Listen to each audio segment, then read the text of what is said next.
Yo, selamat datang atau selamat datang kembali di Lesehan Punya Cerita. Terinspirasi dari suasana angkringan yang hangat, dialog ringan, cerita tipis-tipis, dan inilah salah satunya. Kisah ini bermula saat Amir, John, dan Abdul ditugaskan untuk pindah ke kantor baru. Mereka merupakan karyawan sebuah perusahaan ekspedisi yang menangani pengiriman antar pulau. Namun, kantor baru ini bukan gedung biasa. Bangunan itu berdiri angkuh di ujung pantai, hanya 200 meter dari dermaga. Dulu katanya, villa milik saudagar Belanda. Kini menjadi kantor operasional mereka. Dikelilingi laut dan hutan bakau. Tidak ada rumah warga di dekatnya. Hanya suara ombak yang terus terdengar, bahkan hingga ke dalam ruangan. Sekilas, suasananya damai.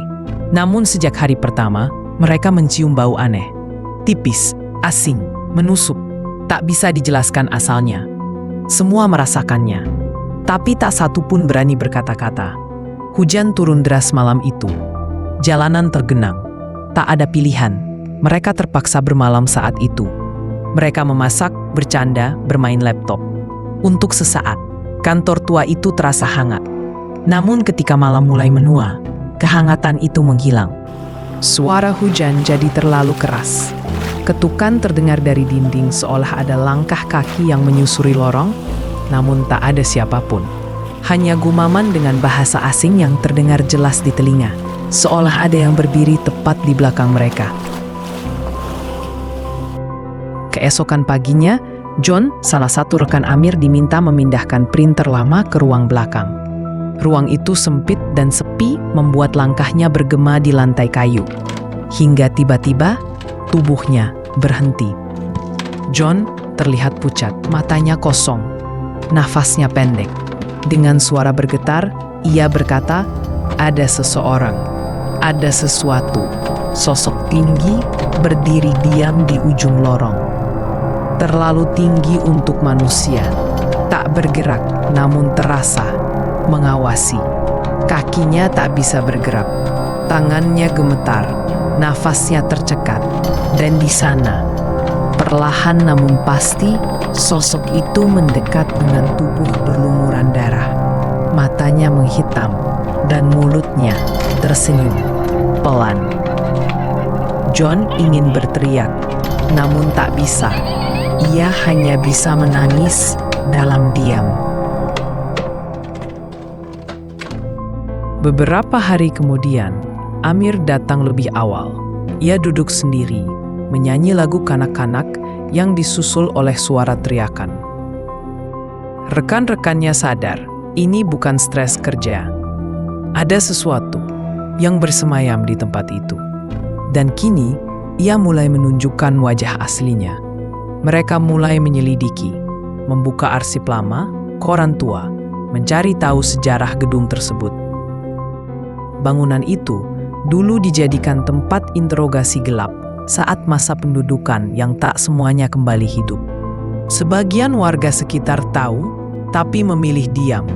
Sampai akhirnya, Amir mewawancarai seorang pensiunan pegawai tua yang pernah bekerja di sana puluhan tahun silam. Ia berkata, jangan mengganggu sesuatu yang sedang tidur. Mereka juga berbicara dengan warga lokal yang masih ingat kejadian aneh di masa lalu. Kejadian-kejadian supernatural yang mereka alami ternyata bukan kebetulan. Semua terkait pada luka lama. Tragedi yang dikubur dalam diam, tapi belum pernah diikhlaskan. Mereka mulai mengerti. Ini bukan hanya tentang kantor berhantu. Ini adalah tentang jiwa-jiwa yang belum selesai. Dan selama kebenaran itu belum diungkap sepenuhnya, bangunan itu tidak akan pernah benar-benar tenang. Gangguan demi gangguan masih menghantui mereka. Sampai suatu malam, saat semua sudah pulang, Abdul, rekan kerja Amir yang lain, menyadari sesuatu. Ponselnya tertinggal di meja kerjanya. Tanpa pikir panjang, Abdul langsung bergegas masuk kembali ke kantor untuk mengambilnya. Namun hal tersebut merupakan sebuah kesalahan. Teror yang tidak pernah terbayangkan oleh siapapun terjadi. Beberapa menit setelah kepergiannya, teman-temannya menyadari Abdul tak kunjung kembali. Panggilan tak dijawab, pesan tak terbaca, dan suasana berubah menjadi cemas. Tanpa pikir panjang, mereka menyusul ke kantor berharap hanya kekeliruan kecil. Tapi saat mereka tiba, kantor itu kosong. Tidak ada jejak Abdul. Mereka membuka rekaman CCTV, namun tidak ada satupun rekaman yang menunjukkan Abdul pernah masuk malam itu. Panik mulai melanda. Mereka membagi tugas. Sebagian menyisir area sekitar gedung, sebagian lainnya menghubungi kantor pusat, meminta bantuan dari rekan-rekan lain dan warga sekitar. Pencarian berlangsung hingga dini hari, tanpa hasil. Hingga sebuah suara lirih terdengar dari dalam gedung. Itu suara ponsel Abdul. Mereka mengikuti suara itu dan menuju salah satu ruangan belakang yang sebelumnya terkunci. Dan di sana mereka menemukan Abdul, tak sadarkan diri, terbaring seolah baru saja diseret keluar dari mimpi buruk. Setelah siuman, Abdul bercerita bahwa saat masuk ke ruangan itu, ia merasa ditarik, seperti masuk ke ruang yang tak terlihat mata biasa. Ada suara perempuan, berbisik dari balik dinding, "Ikut aku sekarang." Dan tiba-tiba ia merasa tenggelam, terperangkap dalam air gelap, tanpa udara, tanpa suara, sampai semuanya menjadi kosong. Seorang tetua desa menceritakan, dulu lahan kantor itu pernah dimiliki seorang wanita yang dikenal sebagai penyihir.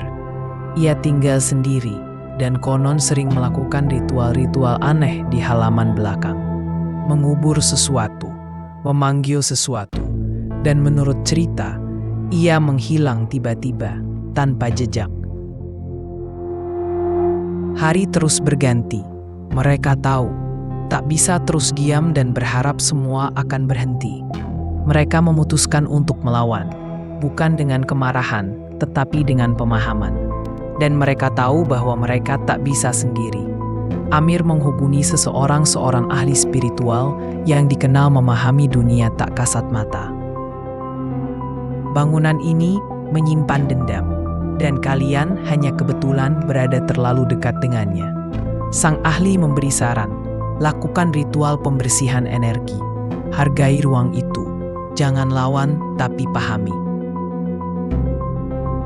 Malam itu mereka mengikuti panduan, membakar dupa, membaca doa sesuai keyakinan masing-masing dan meninggalkan bunga putih di titik-titik energi berat.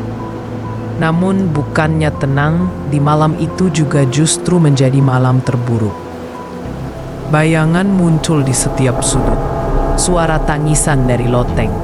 Tidak ada yang bisa mereka lakukan, mereka mengerti. Kantor itu tidak ingin mereka di sana, dan tidak akan pernah membiarkan mereka hidup tenang. Malam itu hujan turun sangat deras, tanpa tanda, tanpa angin. Mereka kembali terjebak di dalam kantor. Di tengah kekacauan itu mereka semua serempak berdoa. Dalam keputusasaan mereka menyatu, memohon, bukan pada satu keyakinan saja, tapi pada kekuatan yang lebih tinggi dari semua itu.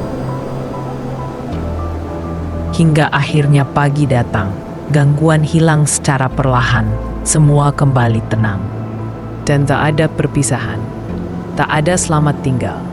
Gedung itu mereka tinggalkan, bukan karena lemah, tapi karena mereka memilih untuk hidup.